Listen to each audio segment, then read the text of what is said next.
Hi, welcome to Normal People Stories, a podcast where I have simple conversations with normal people I meet. In our talks, we reflect about who we are, what we feel, and how we experience the world. Hi, my name is Inès Bussat, and I created Normal People Stories. I created this podcast series because I believe that everyone has a story to tell. Stories that are as fascinating as they are illuminating.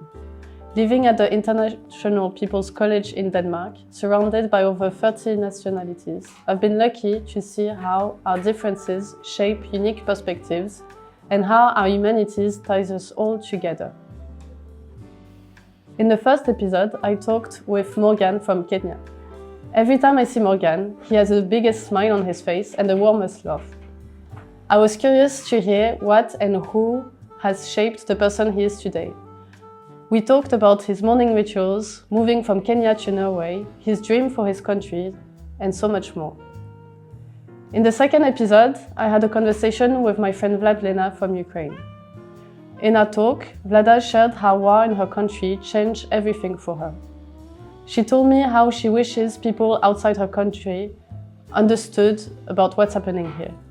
It was fascinating to hear how war impacted the way she feels Ukrainian and in what ways she feels connected to her country now. She also shared ways we non-Ukrainians can help. Vladlena's words are so powerful and give us a perspective on the war in Ukraine that we simply cannot get from the media. In the first episode, I talked with Mano from Belgium. Mano is only 18, but he already collects many talents. Every day he works hard to improve his piano, guitar, running and cycling skills. I was curious to hear more about his motivations and where his discipline comes from.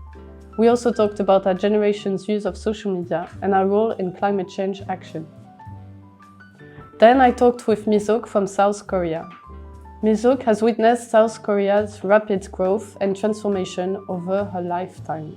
From growing up with oil lamps to enjoying the abundance of modern comforts. And then we discussed the generational gap between her era and today's youth. We also discussed the core values of Korean culture, her insights from taking a gap year in Denmark, and many more topics. In the final episode, I talked with Nikolai from Denmark. Nikolai is a teacher at a folk high school here in Denmark, and he shared with me his perspective on spirituality as well as his vision for life. We discussed his experiences spending half of his life traveling the world to explore spiritual tradition and how he has now embraced a more normal lifestyle. I also asked him about his teaching philosophy and the lessons he believes are the most important. You can listen to Normal People Stories on YouTube or on Spotify. I hope you enjoy.